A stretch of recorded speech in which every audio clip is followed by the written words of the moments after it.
Good morning, everyone. I'm back. Welcome to Moving the Chains here on Team NBS Media. My name is Ashmere, and today we're going to talk about 4 games, see how the rapid fire results went through, because Joe and I were both not here, so we're going into the dark. We have no idea how we're standing. But before we get into all that, welcome back, everybody. Nice to see you both. How are you?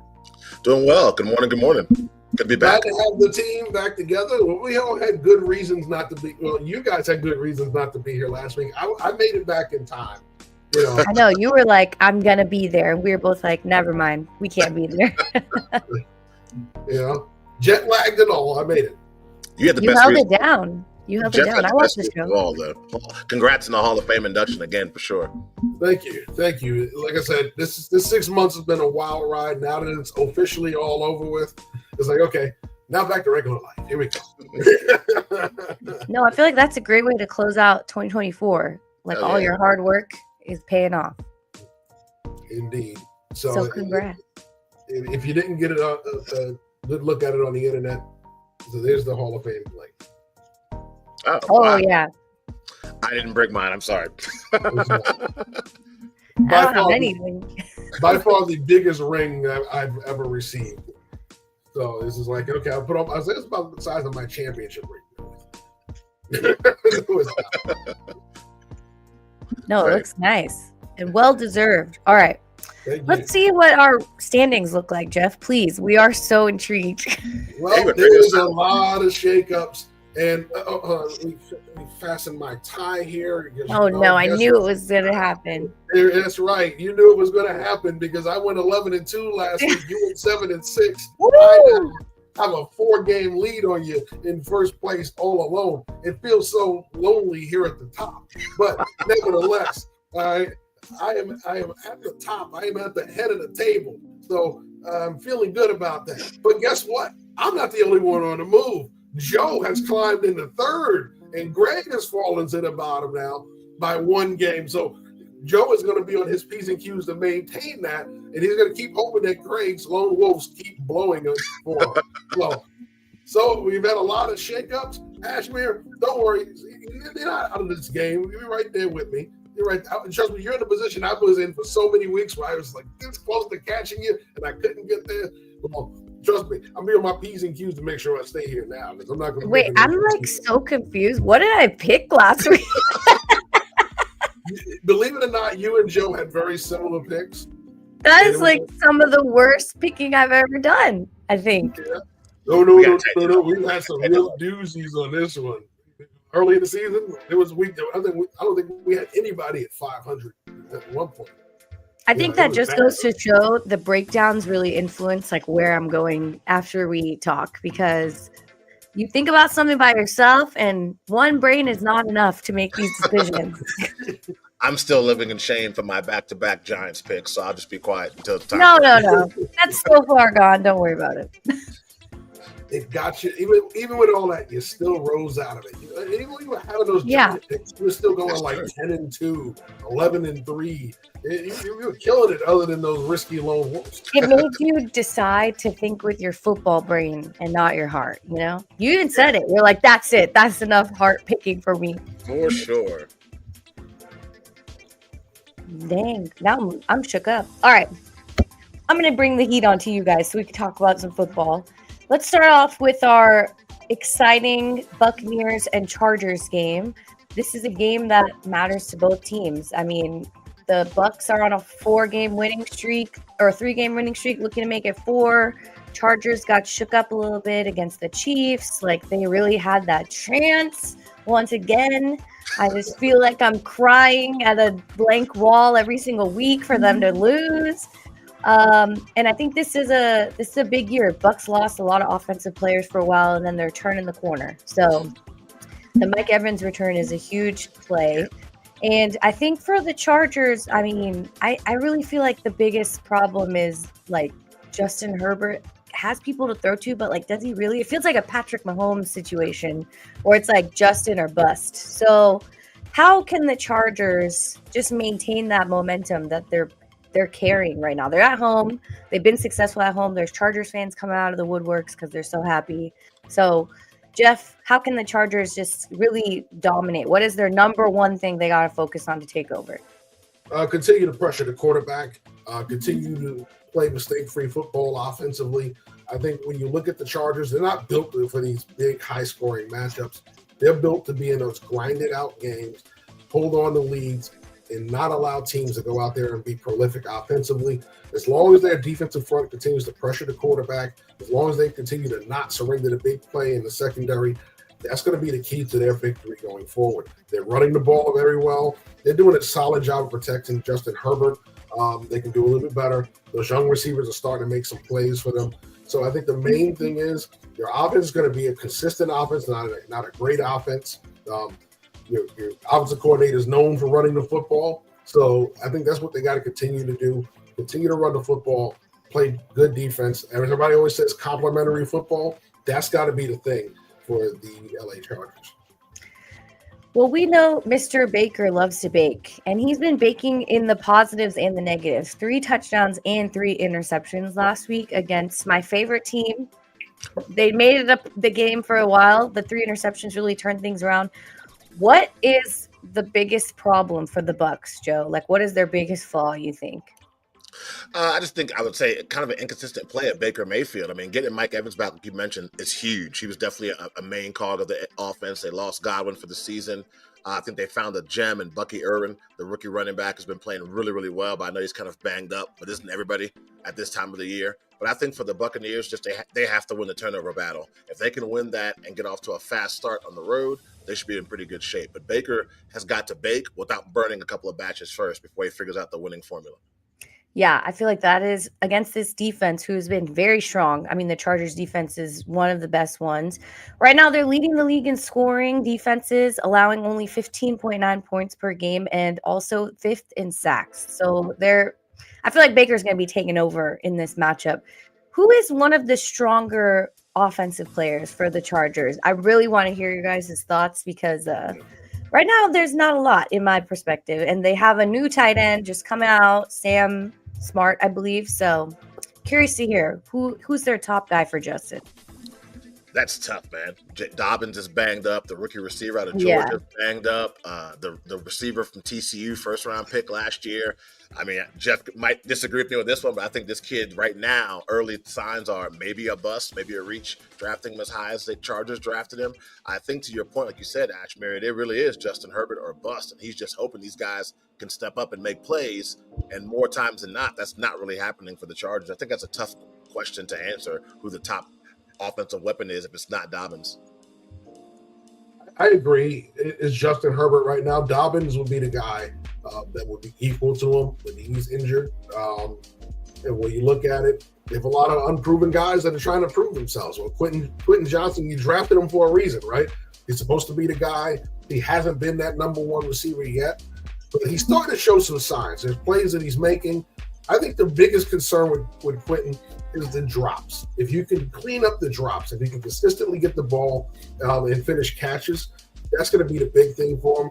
The problem is that even at TCU, he was always a body catcher.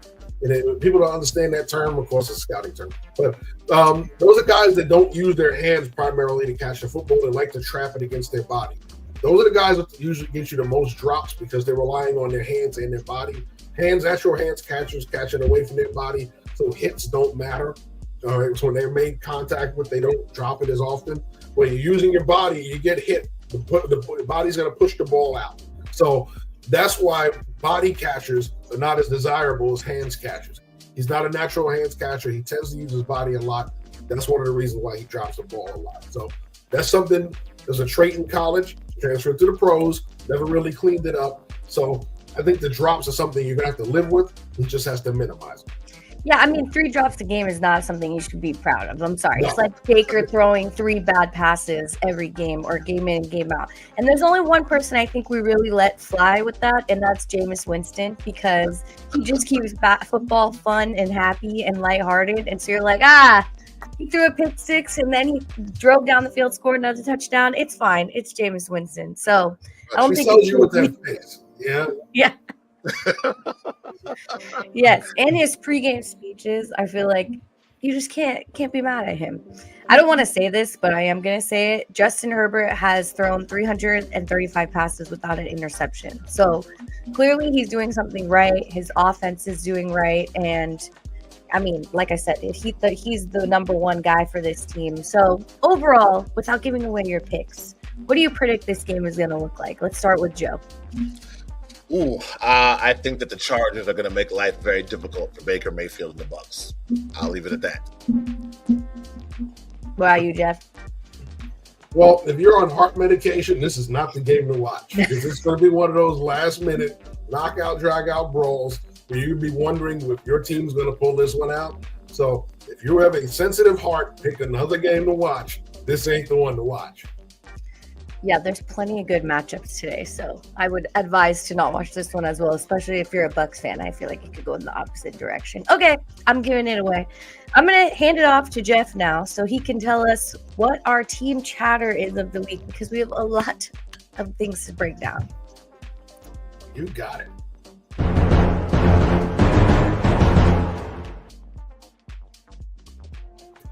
All right, so let's get into it. And we're going to start, and unfortunately, Greg's not in the chat, so he can't get upset about this one because we're starting off in Dallas. That's right, folks. Listen, I'm sorry if you're a Cowboys fan. It's just been one of those seasons, okay? You can add a couple more guys now to their out for the season list, okay? Started in preseason, continues to build as they go along. How about Zach Martin? You just loved the Marion Overshow. Guess what? Bye-bye. Gone for the year. Maybe not even next year. His injury is so bad, he may not even play next year. Okay? Wow. And to make matters worse, guess who just got put on, is getting surgery right now? Trayvon Diggs. So you get all three of your corners back, and now guess what? You're back to two again because Diggs is now going to have surgery on his knee. He is now going to be out for the season. So there's a lot of things going wrong for Mike McCarthy this year. And like I said, if he gets a contract, it's going to be based on how he salvages the season with this team because there's not much left in the cupboard. It's getting very bare. Nothing but can of corned beef hash and corn in that cupboard right now because it's getting very bare. All right. So if you weren't blue enough in Dallas, I'm just gonna say you got to be feeling deja blue because guess what? This week's loss comes down to a play that I think we've seen this before. Maybe if you're a Cowboy fan and you don't remember the 90s, you don't remember this, but anybody that's a Cowboy fan that prior to 1993, you remember this. I'll just show you. Let me refresh your memory. Snowy day, Thanksgiving Day. Miami needs to kick to beat Dallas. Dallas is winning, right? And as they're about to get the kickoff, okay, man, blocked. Okay, game over, right? No, everybody's celebrating. We know we got this in the bag. Hey, young Jerry Jones. Wait a second. Why is nobody celebrating? Everybody's stopping to celebrate. Why is everybody stopping celebration? Oh, that's because a Dallas Cowboy touched the block kick. And guess what? It sets up Miami to go on and win the game. All right? That's right. A blunder of touching a block kick sets up a Dallas loss. And that was Leon Lett. Well, let's fast forward to Monday night. Ooh. Oh, my goodness. We have another block kick. And he have to touch it in the way. Why you got to touch in the damn ball? Oh, my goodness. Cowboy fans, you have to be losing your mind. History repeats itself in Dallas. This time, no snow. But guess what? You still lose. Okay, so yes, you have to be feeling real bad if you're a Dallas Cowboy because you had the game won. All you had to do was just stay away from the ball, and yet one of your players had to go do the bonehead blunder of the year. So it is not even the same guy on this roster. They're 30 years apart, we're talking. So there seems to be certain things that just ain't right. So we're going to slide over to another franchise that hasn't won a Super Bowl in about the same amount of time. How about the San Francisco 49ers? A lot of people have been talking about how the Niners, this was their year to finally get it done. Well, I guess not. But that's not the drama that everybody's talking about this week. Oh, yeah, everything that's glitters ain't gold in San Francisco. Devondre Campbell going, no Moss, I ain't going in. Has been the storyline of the week. Okay. They've been talking about releasing him. They've been talking about suspending him. Nothing's happened. He's still there. But guess what? Nobody trusts the guy. Okay. He's literally the card player that you've caught playing the ace up his sleeve 4 times. Nobody's kicked him off the table yet. So they're still waiting to see what's going to go down with this. But I guarantee you, he won't get a chance to say no Moss this week. He won't be dressed. So San Francisco, at least you have some news other than the fact that you lost the game. But this has just been the case for both of these franchises, once proud franchises who are now struggling with a bunch of different things going on. So in the NFL, we got a freaky stat for you, right? There are a handful of teams who haven't scored 30 points this week, in this season, okay, in a game this season. Only one of them has a winning record. You want to take a guess who that is? Oh, God, I can only guess. The Chiefs. Listen. Yes, that's what we're talking about. That's right. The Kansas City. Didn't even cheat. Okay, so you can call him Pat Moms because they're taking the O out of Mahomes right now in Kansas City. All right, they played it simple. The only team with a winning record that has not scored 30 points in a game this season. So it's literally about the defense. It's literally about whatever plays they can make to scrounge out wins. This team is literally winning by the skin of its teeth on a weekly basis. So if you're a Chiefs fan, you're happy your team is winning. They've run away with the division. However, you can't feel good playoff time knowing that every week you're going out there and getting in barroom brawls with even the dregs of the league. There's a problem with this offense. They can't seem to figure it out. Maybe Eric Bieniemy coming back can help say that. Oh, I said the bad word right there, and Bieniemy didn't I? So anyway, nevertheless, there's got to be something fixed with this offense by the time they get to playoff time. Otherwise, this could be a very short run for the Chiefs come playoffs. Yeah, I think that Dallas Cowboys game was crazy. We were sitting there thinking, wow, they figured it out. They did not figure it out. Nope. I love the Cowboys sitting in the corner. Yeah. What can you say? Jimmy Johnson said it best. He said, I will never coach another dumb football player. That's a dumb football player. And I'm not saying it's over the course of his career. That was a dumb football play. Okay? You don't touch balls like that. We're yelling the whole time. There's 50,000 calls. Fire, Peter, whatever you want to call it. Everybody has a call for stay away from the football. There's no way that you heard that call and said, I'm going to return this football when it's been blocked. You get away from it. You let it bounce around. You let the Bengals sit there and pray to God that something magical happens. You gave them the magical moment. So Joe Burrow and them are going home happy because you gave that game away. That's literally the Dennis Green. You let him off the hook. That's the hardest part about a loss like that is you literally gave the game away. And they're looking to make it push now. If they win the next 3, they're throwing themselves in the hunt, all because of this matchup to turn things around. That's crazy. I do want to ask you guys the thoughts on Devondre Campbell. I'm going to start with Jeff, obviously. So what were your thoughts when you saw the press conference, the news headlines come out from his end? Well, I'll tell you this much. When you have a veteran player that does this, it's time to move on. We talked about Anthony Richardson. We talk about this. 2 different situations, right? Anthony Richardson wasn't taking it seriously, so they benched him. In this case, here's a guy who takes it seriously and said, you know what? I ain't feeling this no more. Okay? When a guy says I'm out on the team, you let him go about his way. Because those guys don't buy back in fully. Okay? We saw this in Tampa Bay last year. Okay? With White, the linebacker. Okay? Didn't buy into it. They pretty much put him in the corner. They made it through the year with him. But at the end of the season, they let him go. They didn't make any offers to him. He went out there. He ended up with the Eagles. Didn't work out. Now I forget where he is now, but he's making his way around the league. Another guy who says, I'm not feeling it. When you get veteran players like that, you believe what they're saying. Young players can be salvaged because probably they haven't processed being a pro yet. Guys who've been a pro and say, I ain't feeling this no more. when a guy says that, it's time to move on. Yeah. Yeah, and I think for everyone, I mean, Travis Ward came to the podium, said that was selfish. George Kittle said that he wasn't down for that he doesn't like that kind of attitude and he doesn't want to be distracted on the sideline. So it's very clear that the team was feeling some type of way towards Campbell even before he was like, this is just not happening for me anymore. So it's a tough look for him. And I think everyone assumes the worst, which is that he's not going to be with the 49ers or he's going to be suspended or, whatever it takes for them to just be like, hey, man, this was not the right move. Yeah, it is baffling me that it's taken so long to sort this out, right?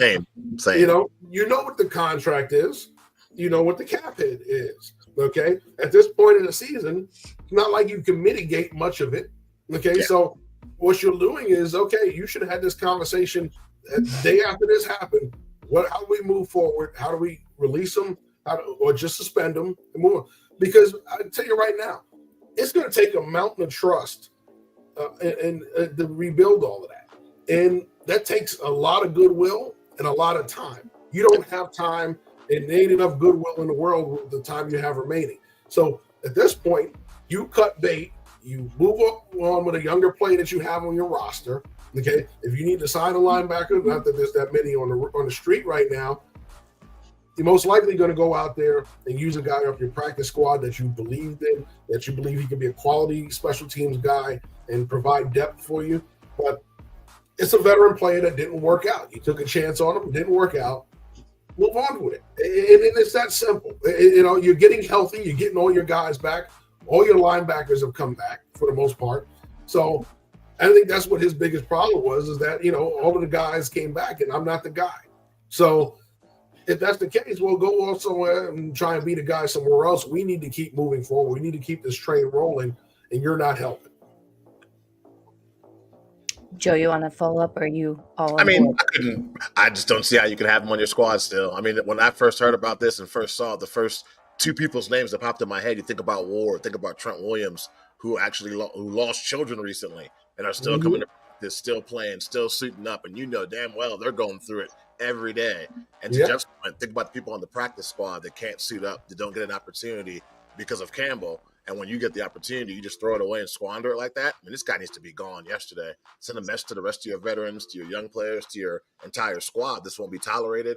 And I think as a league, I'd be surprised if he got signed by another team because, like Jeff said, he just broke a really, really big mound of trust, not just with the 49ers, but with football in general. When you practice together, you guys go to war together each and every Sunday. And for him to just shrug his shoulders and say, nah, I think I'm good, I had enough, just a spit in the face for a lot of players. Yeah, I definitely think this affects any look for a new squad.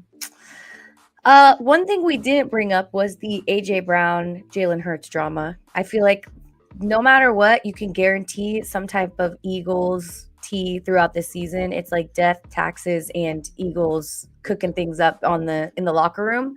So everyone says everything's cool, but I feel like that's another situation, not very similar to the Campbell one, but just something that ruffles the feathers of your squad. So Joe, what were you thinking? I mean, A.J. Brown loves to just throw shade and take it back, I feel like, which, gotta love him for it. He threw that Joker Instagram profile up, and then he's like, never mind, we're all friends. Like, don't worry about it. So want to hear what you thought about that. I mean, after thinking about it, I guess my question would be, is he really wrong? I mean, the Eagles are winning football games right now. Don't get me wrong. They're the best team in the NFC East. Some people say, well, they're the best team in the NFC. But my question would be, their passing game could be improved. I think that he could have said that in a private area, maybe not put it out in public. That's probably the only thing he did wrong, in my opinion, was making it public knowledge. But he's not wrong. If you watch the Eagles play, there's an opportunity for their passing game to improve.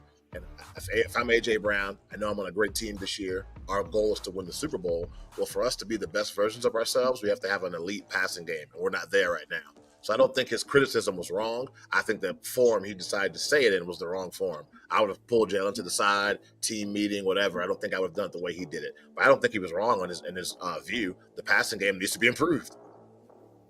What about Mr. Brandon Graham out here just running his mouth with ESPN? I mean, I think he was just trying to open up the conversation, but instead it backfired and everyone's like, bro, you just so Jeff, your man's talking on ESPN. He's got the mic. He's feeling hot. And then he turns around and talks about something that doesn't need to be open conversation because we know the media loves to just pick apart anything that they get once they get the option. So what were your thoughts on all of that? Plus Mr. BG. Well, we know how it goes with former players when they make that jump from pads to microphone, right? They're going to talk like they talk in the locker room. They're going to talk like they talk on the field. So if you're used to watching NFL games, you've seen heated conversations with coaches and players on the sideline. You've seen it with players in the huddle and on the sideline. Those guys get into it. They have their feelings. When you make that transition to the media, it's got to be a little more substantive. And we get it in this hot take world. Putting former players on there who are going to just speak freely is kind of the hot thing to do because it gets you clicks and likes. So good for those guys. But the guy in the locker room has got to use more tact. Okay, so AJ Brown, one of the reasons why you're not in Tennessee is because the former GM there thought you were a bad fit chemistry-wise, and he wasn't going to pay you the money you wanted to deal with your attitude. So that's why he got rid of you. Now, it was a mistake on his part because he didn't have a plan to replace you. So that was the biggest mistake when it came to him. But when you took that and moved over to Philadelphia, you're in a better situation with a better quarterback and a better team and a franchise that's trying to win and is doing a lot better. Sometimes you got to take a little bit off and say, you know what? There's no need for me to go out here and say and do all this stuff. Yeah, I'm getting paid. I want to get paid more. I want to command more money, so I want my stats. But you want to know what? It feels better than getting all of that. Getting one of these, okay? So when you're doing the right things, okay, and your team is winning, sometimes you just got to chill, let it play out, and do what you got to do. You got all off season to talk about money and numbers and all that other stuff. But right now, it's all about trying to get that weight on your finger, and you don't get it on your finger by poking the bear in the locker room. So sometimes you just got to chill out, let it play out. Go get your weight on your finger, the ring, and then you go, okay, all right, now I can talk a little bit.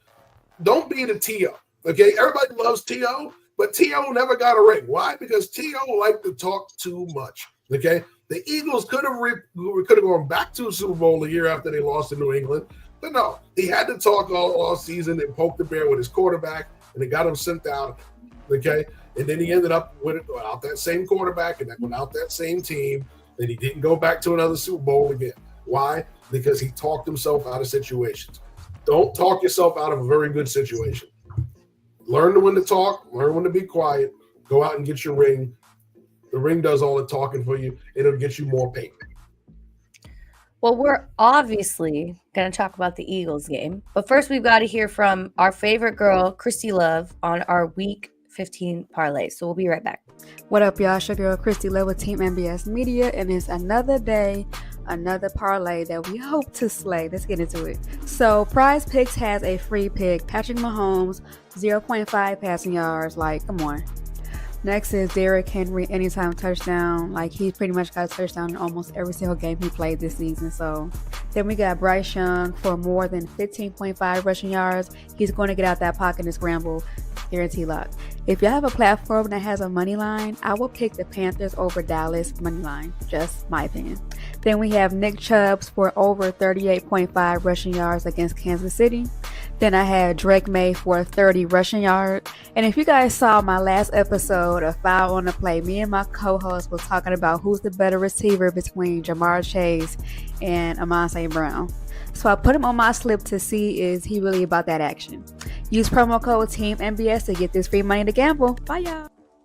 You are watching Team NBS Media. We are a digital media brand covering sports, entertainment, and lifestyle, with team members all across the country.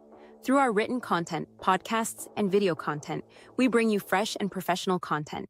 Interested in joining the team? Shoot us an email or DM. Make sure to like, share, and subscribe. All right, everyone. Christy Love told you the nice and sweet version of what to pick for today. I liked it. I feel like she's always right. We're going to talk about the Eagles once again, and they're taking on the Pittsburgh Steelers. Russell Wilson on an absolute tear, totally turned things around here. And this game has some weight for both teams. The Eagles can lock up the number one spot, and the Steelers are atop their division, but I think this win would be very helpful for them. So, curious to hear, first of all, what are your guys' thoughts on Russell Wilson? How's he looking out there? He's looking better. I mean, everybody talked about how bad he looked in Denver and in the last year in Seattle. I think what you're seeing from Russell Wilson is he's learning how to utilize the talent around him. He's not trying to be save it, Russ. It's all about making plays when he can, throwing the ball away when he can't, not taking the big hits, not taking the big sacks, and he's not creating negative plays. He's not turning the ball over.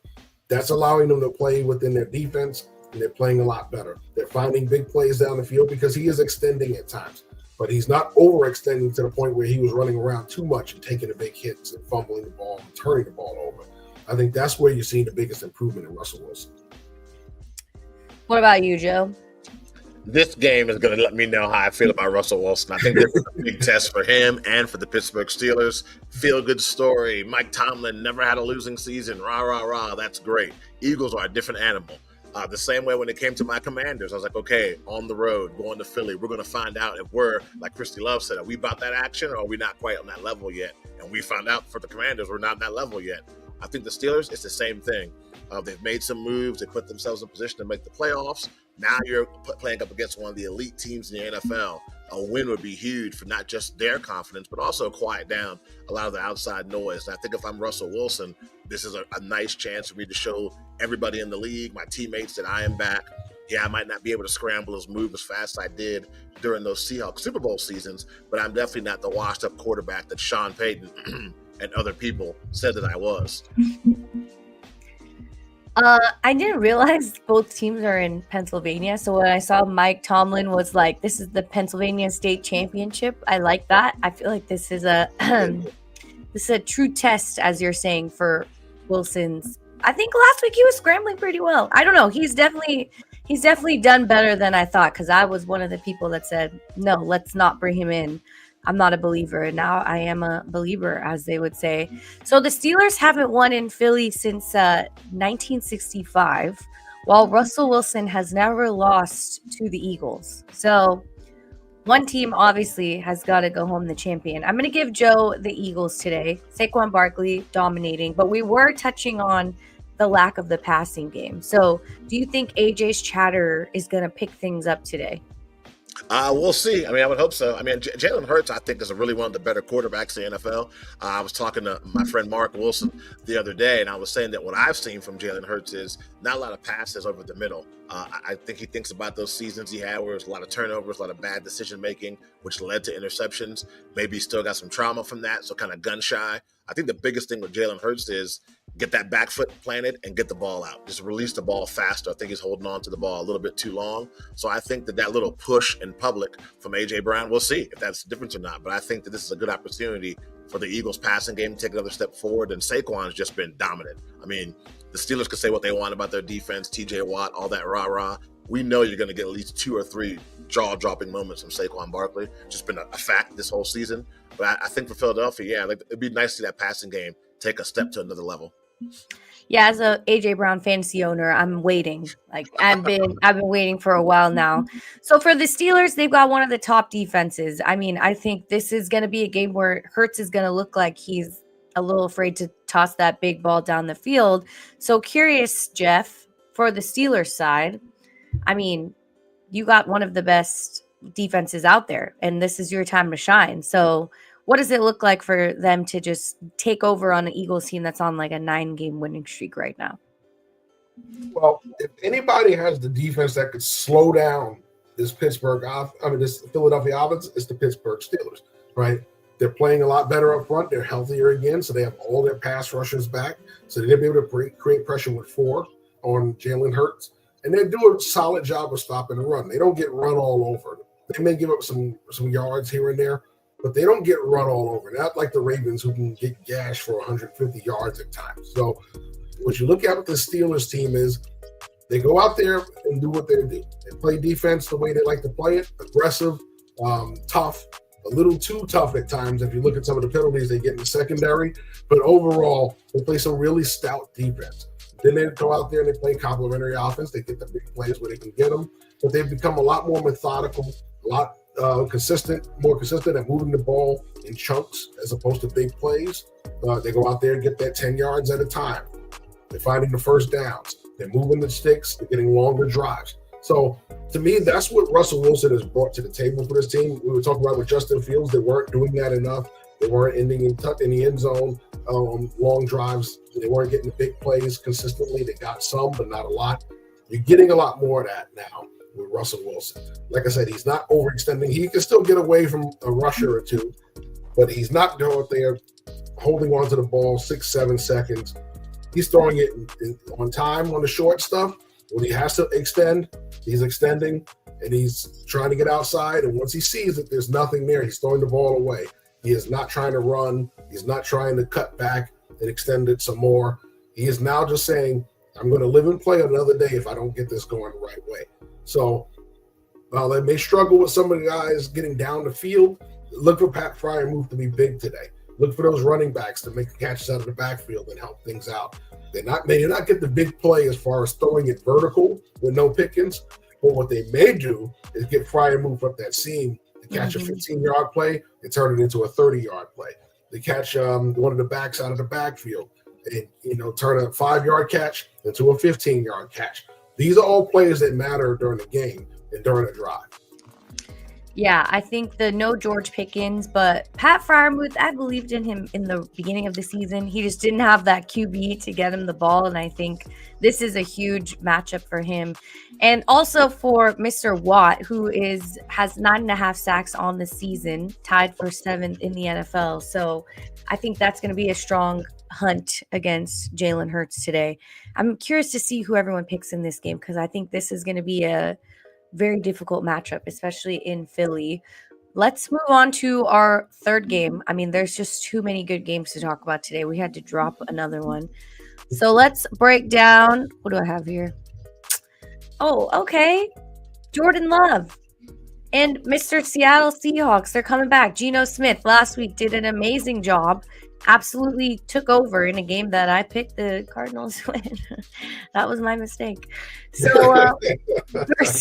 for our Sunday night football matchup, I mean, I think this is just about Seattle keeping that energy. The defense has been wavering in and out throughout the season. They've been consistent, then they're inconsistent.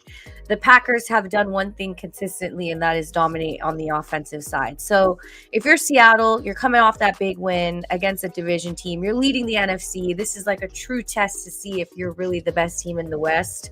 Especially after the Rams put up a difficult defensive game against the 49ers team in the pouring rain, may I add. So Seattle, let's just talk Seattle defense here. What are they doing right? What did they do right in that matchup against Arizona? And then how can they repeat that success with the Packers, and they're at home?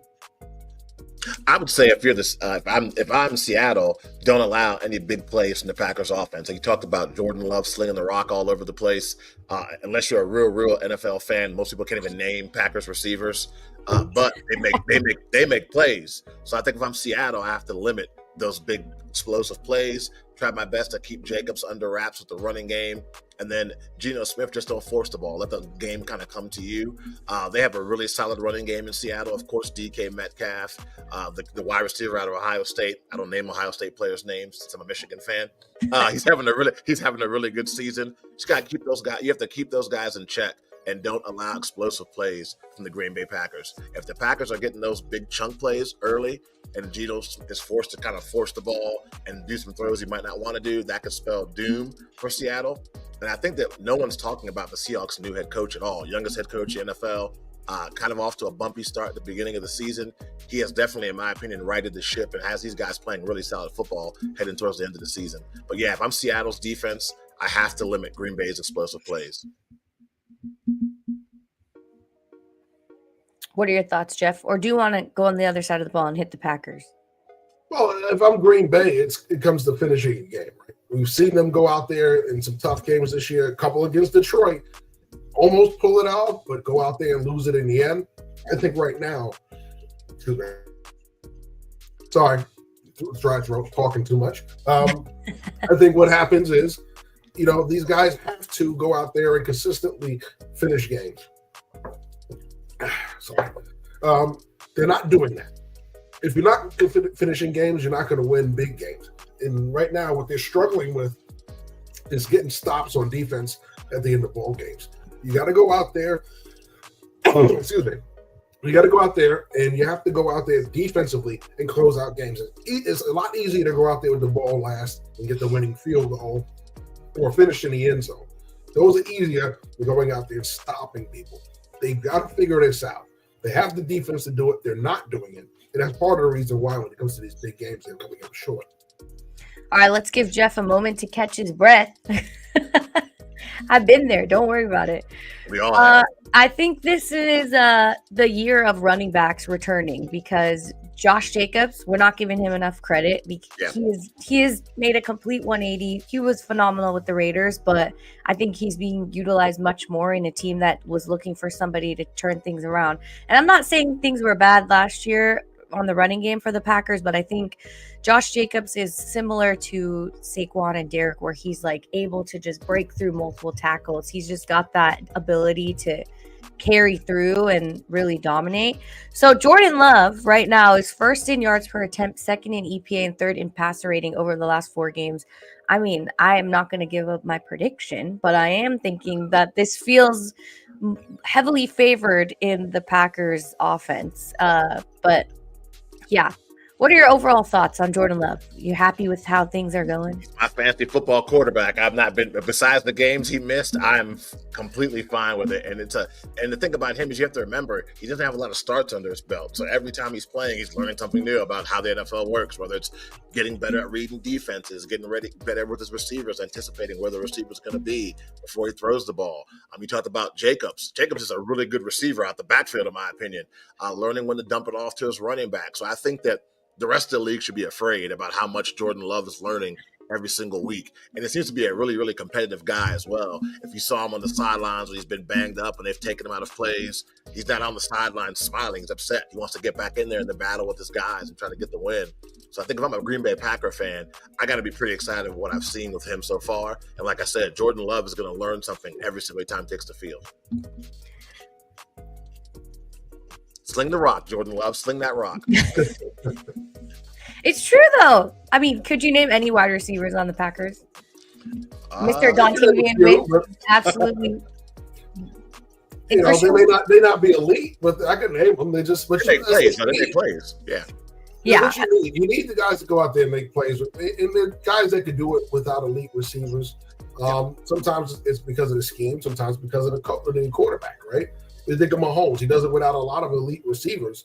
But right now, you're seeing Jordan Love do it. Now, he's not an elite quarterback, but the scheme allows him to go out there. As long as you trust your guys, you'll be able to throw the football, and those guys will make some plays for you. They're not going to go out there and make consistent plays all the time. He's not throwing to a Sterling Sharp. You know what I mean? But he's out there throwing to some guys that you've seen that could go out there and do it. And this kind of been like the Packers' MO, right? We've seen it with the Robert Brookses of the world, right? Ooh. Yeah, those guys weren't, elite receivers. They were just good with the guys that they played with. They were good in that system. And that's all you really need there. Like, their system is built not to have an elite receiver because they are finding ways to produce with the guys that they have. I think this is going to be a big offensive heavy game. It feels like what the Bengals keep doing, like they just keep scoring and scoring. I feel like each team is going to come back and forth. No Jair Alexander. It's just going to be like a battle of like who's going to catch the ball in the end zone. And then Josh Jacobs, of course, is going to eat too. Last game of the night, which I think is probably the most exciting, like everyone's calling it a Super Bowl preview, which is like the Bills still have to beat the Chiefs to make it to the Super Bowl. Everyone, like, let's remember what you have to get through to get to the Super Bowl. I don't know why that's like the talk of the town here, but I do know who are the dynamic duo of the NFL right now, and that is Jahmyr Gibbs and David Montgomery. I mean, like, these guys are absolutely unstoppable, and they're taking on a Bills defense that has grown throughout the season, to put it kindly, and they've been good at stopping the run, but I don't know how easy it is to stop these two guys at all. So I think the Lions are obviously they're ready to go to the Super Bowl. There's no 49ers to stop them. They could run through the NFC, I believe, in order to make it to that number 1 spot. So let's talk more about the Bills here. It's all Josh Allen. It's like Josh Allen or bust. That man had 6 touchdowns, it felt like last week. Threw 3, ran 3. He's always using his legs. He's all over the place. And this is a Lions defense that has adjusted. They've made the changes to be dominant. So what is going right for the Bills before we even talk game? Like, what is, besides Josh Allen? Actually, that's my question. Besides Josh Allen, what is going right for the Buffalo Bills, Joe?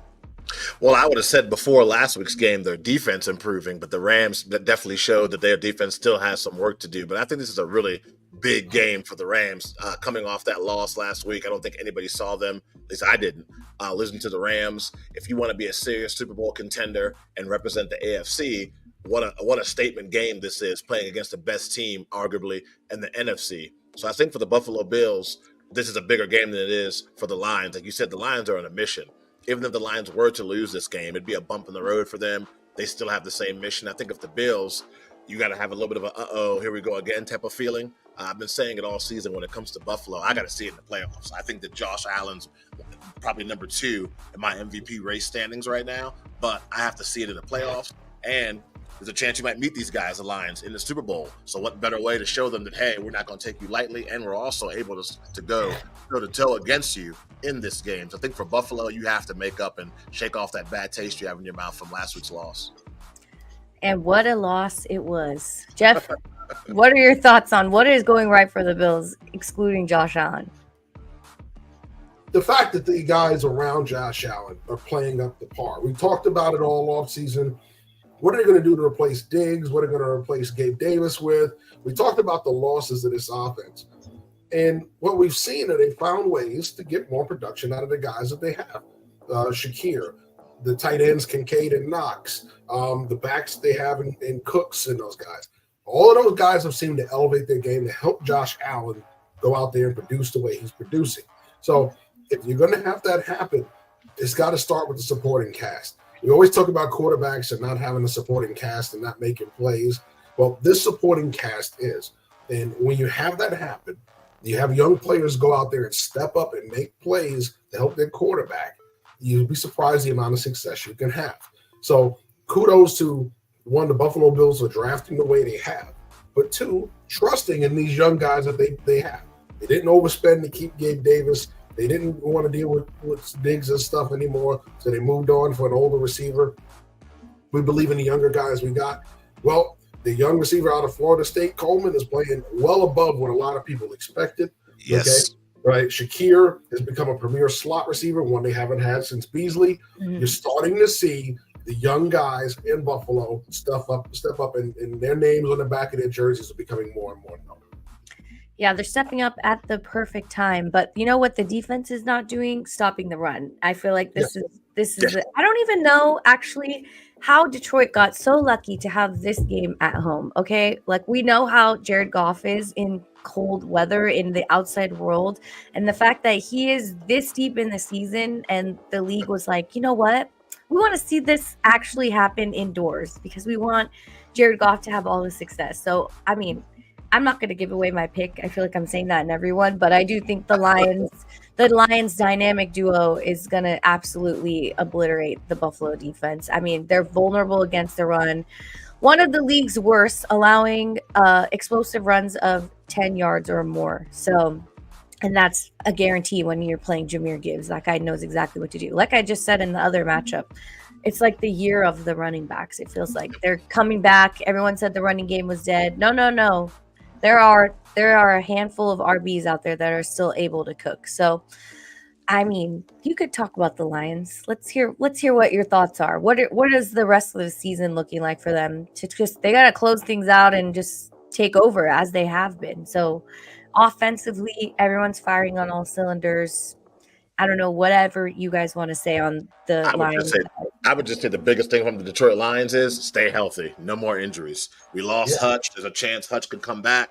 Let's just try to stay as healthy as possible. I know football is a violent sport. Dan Campbell's got to be smart in the way he uses his players. Maybe you have some guys sit out towards the end of the season. I mean, clearly you're going to the playoffs, home field advantage. Let's just make sure we go there with all the bullets in the chamber. We're not leaving guys behind for silly decisions. And I know football's a game of luck, too, when it comes to injuries. Just if I'm the Detroit Lions, I want to try to be as healthy as possible. Secure that home field advantage. So for the Vikings, they're right on your tail. I mean, this entire division is very close to call. So what are your thoughts on the Lions and the Vikings? Obviously, their Lions are superior, but the Vikings figured out how to get games done. So this is my closing question on the division, and we just talked about the Packers too. So you got to play them later on, and is this a must-win game for Detroit? It is. Until you can get the Vikings off your neck, you got to go out there. You haven't swept them. You do have a 1-game lead on them because you beat them earlier. You still have to see them again. So until then, you got to keep them in the rearview mirror. What's the worst case scenario is that they beat you the second time around and tie it up. So if you get down to the tiebreaker, you're 1-1 on each other. You want to make sure you're clean and winless. Otherwise, in the division, you swept the Bears. You take care of the Packers. Okay, so you can afford to lose to the Vikings, but you also have to maintain a lead. The Vikings, on the other hand, have a loss to you. They can't afford to lose any other games in the division as well. So you've got to go out there. If you have a lead, maintain it. But the main thing is you don't want this team. You don't want to lose games that you could really with this team hanging around your neck. You want to keep this train rolling, keep winning games, maintain that separation. If you can beat them and seal the deal, then you do it. If not, what you want to do is maintain that separation. If they beat you and kind of tie it up, give yourself a little leeway to take the division back at the last couple of games of the season. But the main thing is when you have the team that's hanging around with you in the division race, you want to maintain your distance, maintain that lead. Joe? Oh, I agree. I mean, that's what for the Vikings, when it comes to me, I don't know, man. I'm still not sold. No matter how many great games he has and 300-yard passing games, I still got to see more from Sam Darnold. I'm sorry. I'm sorry. The Vikings are having a great season for sure. When he gets the ball and gets opportunity to make plays, Justin Jefferson's showing he's one of the top 3 receivers in the NFL. I think there's no argument there at all. But I think for me, I just got to see more from Sam Darnold, man. The playoffs are a different animal. I definitely think that Sam Darnold should be the number 1, number 2, number 3 candidate when it comes to most improved player in the NFL. I don't think there's no argument with that at all.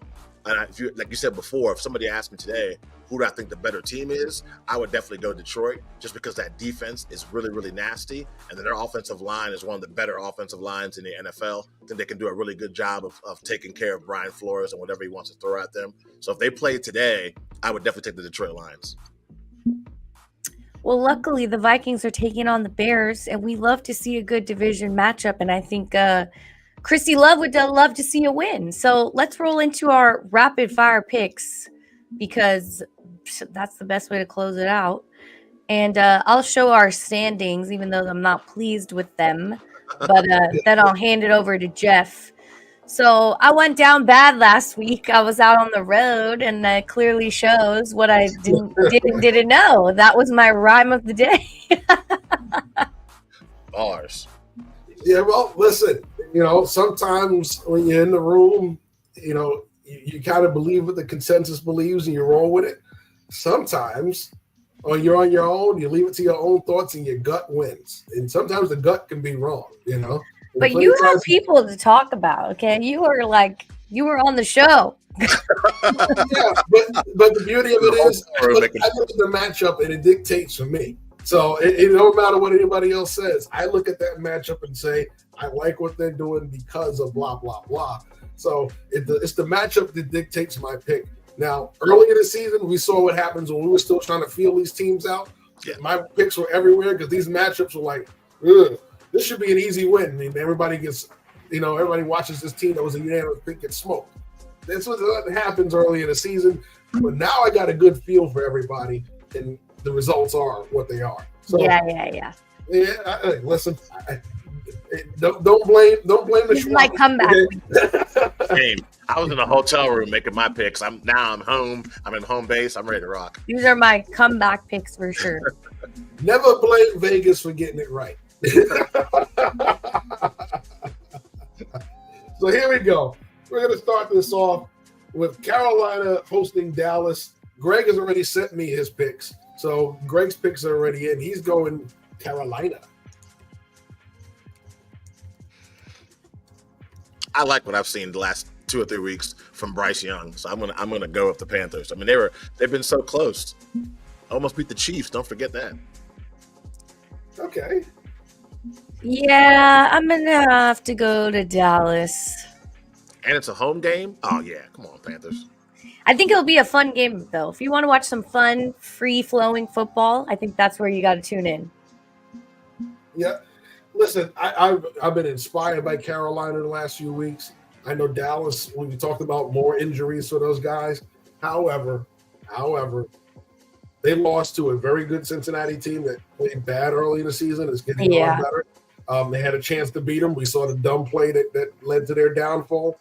I'm gonna split the panel. I'm gonna stick with Dallas on this one. I think they get it done on the road. I think they lose some more guys, but they're used to playing and winning close games. Carolina, not so much. Yeah, if CeeDee Lamb doesn't have 3 touchdowns in this game, I think he won't have 3 touchdowns in this game. But... Yes, he does. For my fantasy. He's gonna have 3. They'll get the W. He ain't getting 3 touchdowns. I'm manifesting it. If he gets 3, I'm gonna laugh. Miami at Houston. Now, we didn't talk this game because the other 4 games were so exciting. So I don't even know what you guys are thinking. Well, I know what Greg's thinking. Greg's thinking Houston. And I'm going to tell you what I'm thinking. I'm believing Houston as well. I like Miami, but they show me a lot having to go to overtime to beat the Jets. They're not on the level of Houston. We know that right this year that Stroud is struggling with zone coverage. We know Miami loves to play a lot of zone coverage and do a lot of that stuff. So he's going to have his moments, but I think Houston gets it done nevertheless. Yeah, I'm going to stick with my boy C.J. Stroud. It's been an up and down sophomore season, but I still believe in him. Me too, but I'm giving it all to the Texans defense in this one. And Joe Mixon. So we're going to go unanimous on Houston. It feels dangerous. Kansas City. Early game. You can always change. Cleveland. I'm not going to lie. I would love Cleveland to win. I would love Mr. Jameis to preach about how anyone can go down in this league. Nothing is the same. But I have to pick Kansas City.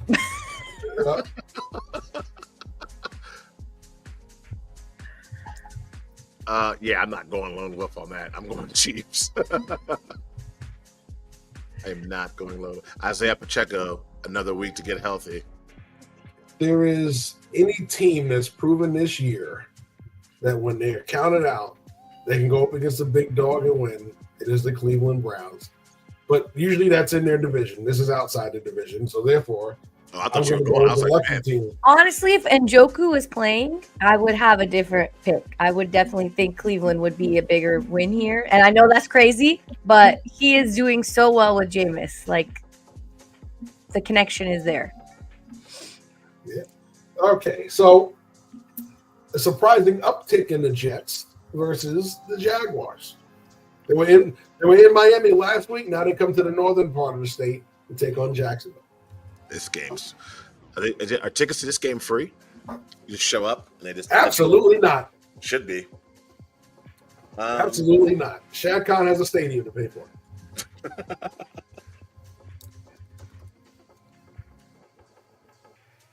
I'm gonna go Jets. Yeah, I'm gonna go Jets too. Mac Jones, I'm sorry, you just don't do it for me. This ain't Alabama versus whoever. So what was the picks I'm hearing here? I got the Jets for Greg. Jets and Jets. Okay, wow. A lot of Jets going on.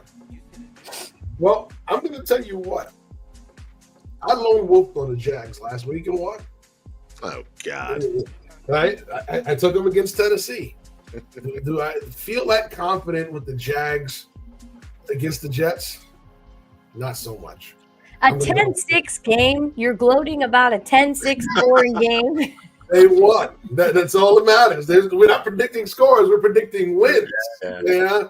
So I predicted they would beat Tennessee. They beat Tennessee. I do not feel as comfortable with them beating the Jets. No, sir. Okay. Commanders, Saints. Coming off the bye week, our trade deadline acquisition, Lattimore finally makes his debut. Commanders. Yeah, I'm picking Commanders too. New Orleans was like, I feel like if you told us in a previous life they had the starting to this season as they did and they're here now, you'd be like, there's just... They have the runaway model starting at quarterback today for New Orleans, right? Yes. Hader is starting, yes. And Jake Hader. And he's going to notice it's not the young man child. Okay. Wait, you're not starting Spencer? No, it's no Rattler. Oh, bummer. But what you're going to see is the Saints were good to me last week, but the Commanders will be good to me this week. Okay. Ravens, Giants, and I'm pretty sure know where the panel's going on this, but we still got to call it. So, Baltimore. Never again, Giants. Lamar Jackson has a huge day today. You had your chance. I will not be burned again. Like I said, I know where the panel's going. Giants are trying to get that number one pick, okay? Yeah. They need to. All right. So we're moving on to Cincinnati and Tennessee. That's kind of tough. I'm going to pick the Bengals. Yeah, every time I try to pick Lee Levis, he always just some stupid play that makes people ask WTF. So I'm going to go Joe Burrow and the Bengals. If these guys could somehow turn this around and make the playoffs, man. Yeah, they only owe him, Mr. Joe, for doing what he's done. Yeah, MVP candidate for sure. Like, he is his own team as well. There's like another thing of quarterbacks with nowhere else to go. Yes. Well, he's going to make it a unanimous panel again. There's going to be a lot of unanimous picks today. So, yeah, I do not trust the Tennessee Titans or anything right now. I think they'll play some good defense though. They like to just stop. They like to stop the action, but they can't win. I don't trust them to win the game. So yeah. So that's my thing is I don't listen. They can play all the great defense in the world, if you ain't winning games, I'm not picking you. All right. So yeah, they will not be getting picked by me. There's a matchup. Now we talked about this one earlier. Okay, Buffalo was the feel-good story. They knocked off the almighty Chiefs. Then they let the Rams take it right back from them. The Detroit Lions have not lost since early in the season. So, Detroit, Buffalo. Who wins? Greg is going Lions. Yeah, I'm going Detroit. Feels kind of crazy, but I'm sticking with it.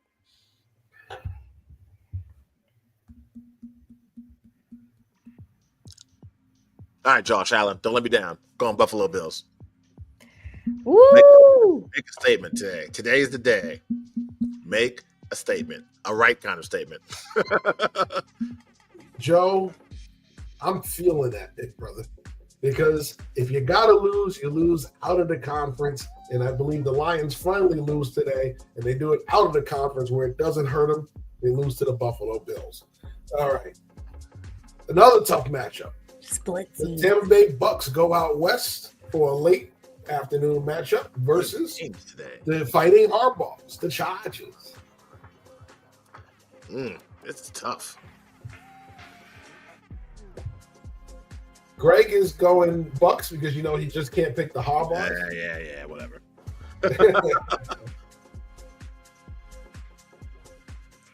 I'm gonna roll with the Chargers. Okay. It feels very uncertain, but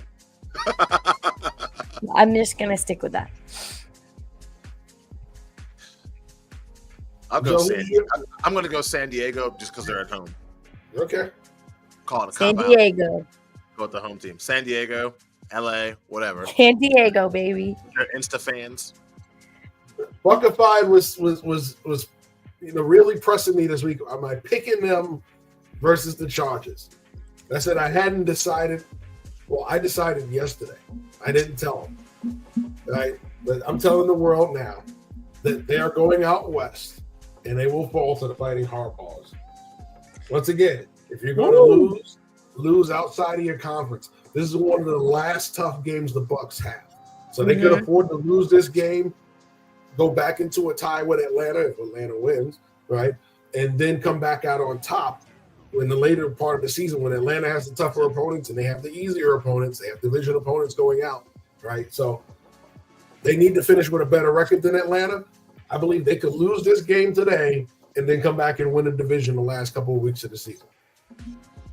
That would be their 4th consecutive division title. I was going to say, if Atlanta wins, they're playing the Raiders. Yeah. So, all right. So moving on, we've got, it is an interesting one. The Patriots, who've been playing better or just haven't found a way to consistently win, versus the Cardinals, who are in the mix for their division. God, I hate Arizona. Yeah. How many times will I allow the Arizona Cardinals to make Literally. I feel like every other week I make a pick and they just let me down. And they're the opposite, yeah. Oh, that's tough. I'll go last on this one. I'm going to go, I'm going to go. Oh, no. Jeff, you go first. Okay. Well, listen, when I have those iffy matchups versus the Patriots, they usually win. However, I don't trust the Patriots to consistently win, so I'm going to go with Arizona.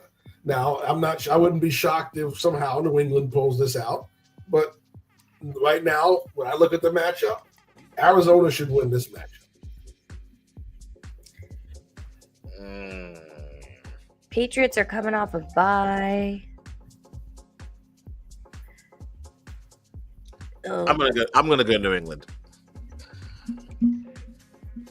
I'm trusting that Jared Mayo during the bye week came up with some kind of formula to at least slow down Kyler Murray. So I'm going to go Patriots. I'm going to go Arizona again. And I wouldn't call an upset if the Patriots win. But playing good football, just can't, like Jeff said, just can't find a way to win in the end. I wouldn't call it. There's the lone wolf. Yes. There's the lone wolf.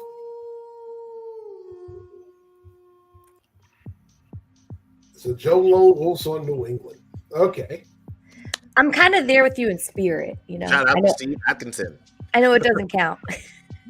As Al Pacino said in Ocean's 13. Okay. All right, here we go.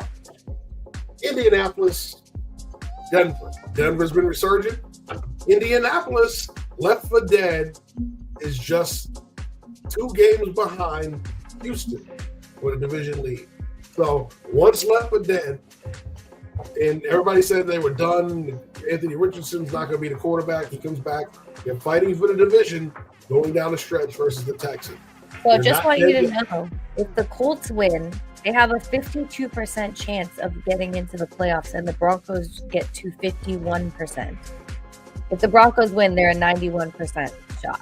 So Denver has to win to solidify where they are. So I'm going to pick Denver for that reason. There you go. That's a lot of math. I know. It's early in the morning. I was like, carry the one, solve for X. They're just a 50-50 shot if Indy wins. I'm going Denver. It's a clean sweep on Denver. Okay, so Philadelphia, Pittsburgh. This is tough. The Battle of Pennsylvania. All right, and I will tell you who Greg has because he already sent me his. I was like Atlanta. What the hell? No. I didn't move that logo yet. No, you're good. I was like, wait a minute, what the hell's going on over there? There we go. Copy that today too. Here we go. This is tough. We have a heavy slate of games with the 2 Monday night games. So yeah, this is football lovers' dream this week. Man. Yeah, for sure. So yeah, Greg is going Pittsburgh. I didn't buy enough snacks. I need to go back out again. I'll jump out there. I'm gonna go roll with the Eagles.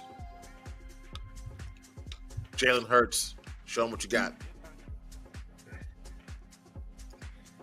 But I would not be I'll go surprised. Ashmere because I know you're struggling. Ashmere. I would not be surprised if Pittsburgh won. Ashmere is under serious pressure. She wants to get back to the top spot. She's analyzing every pick.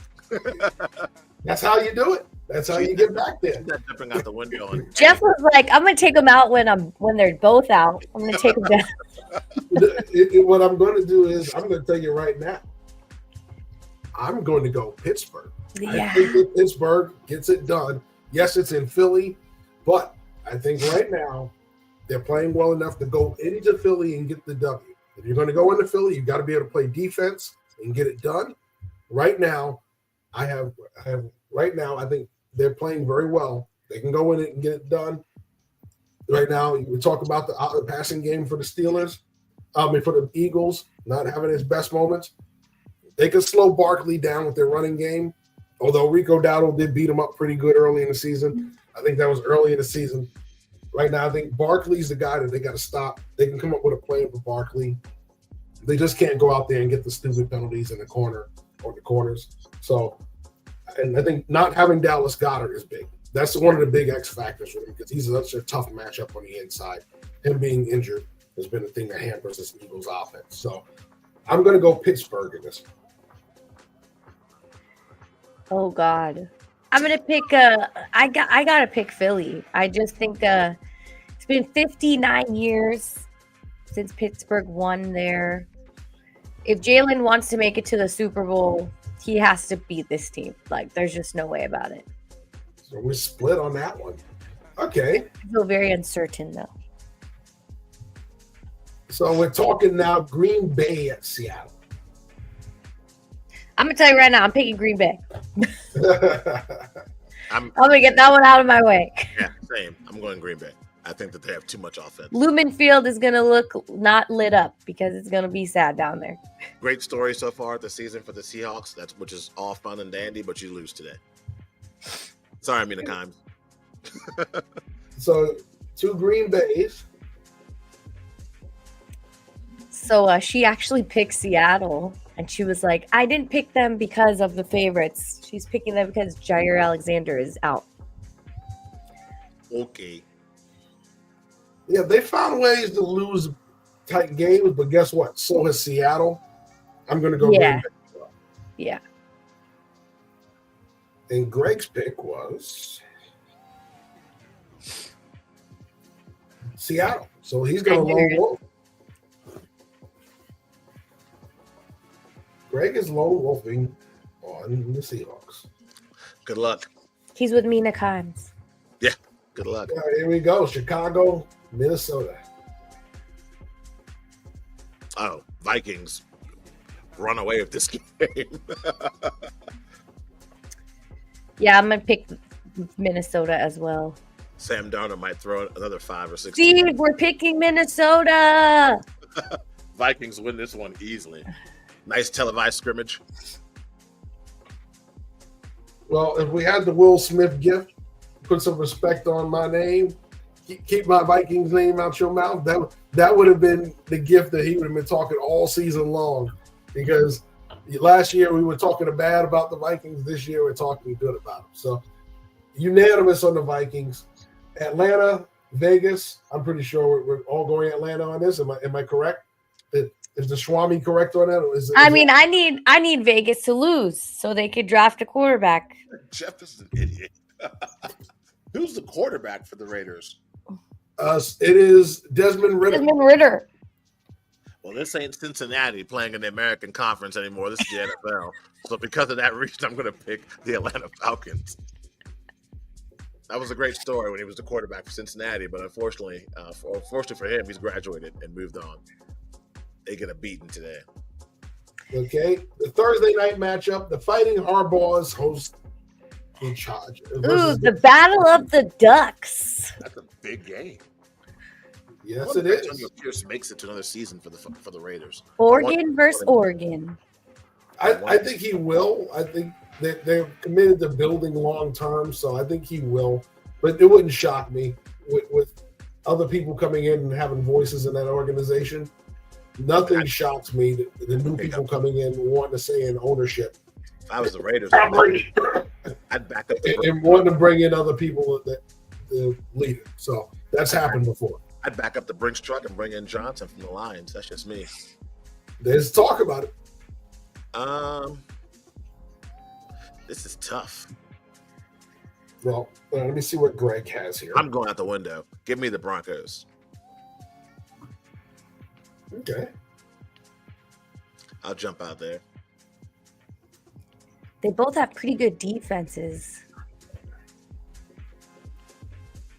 Well, while you contemplate that, Ashmere, I'm thinking of Fighting Harbaugh's.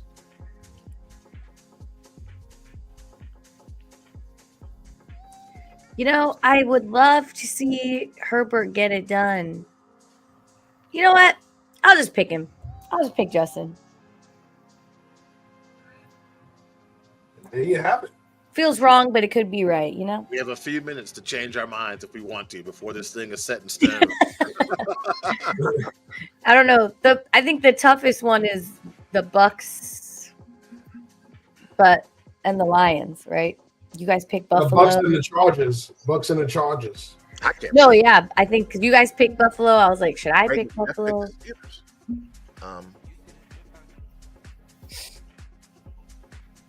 I feel pretty good about mine. No second guessing. I'm good. Okay. Yeah, don't make me go back. We are locked in. We are locked in. So you can make up some ground, Ashmere, with some of our picks. We'll just be tied. We picked majority of the same teams. Well, we won't be tied. I think there's only like 2 or 3 times we differ, so you can close the gap. If those are. But the spontaneity. Yeah.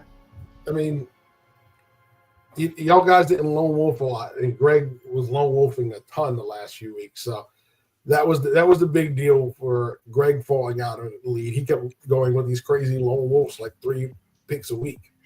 They were all going with his hate, not his heart. Yes. Well, his team is not doing very well right now. Everything is going wrong for them. So he's kind of feeling that Sith mode, burn it all down. Hey, the Raiders are down bad. You just see me smiling every Sunday. You just got to do what you do.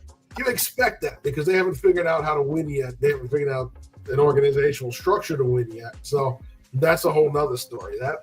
That's like Carolina. They finally made a smart choice and said, we brought in a head coach. We got a young quarterback. Let them grow together. Stop playing this. I'm gonna yo-yo quarterbacks in and out of the lineup. That doesn't work. Well, let's hope that Mr. Jameis Winston gets it done and the Chiefs are down bad another week. I know. No, you got to do the Jameis Winston face when you say Jameis Winston. There was a time when you talked about Jameis and you saw him talk, and now every interview he has that face that he's content with the world. Yeah. He's like no one can do him wrong. It's like you ever saw that episode of Star Trek when they poked the guy with the thing, and all of a sudden he just perked up and went with I'm with the body. That's what Jameis Winston's like now. He's loving life, man. He's loving life. Are you here for festival? That's Jameis Winston now. I like to see Kansas City's offense come alive. That'd be nice to see and score some points.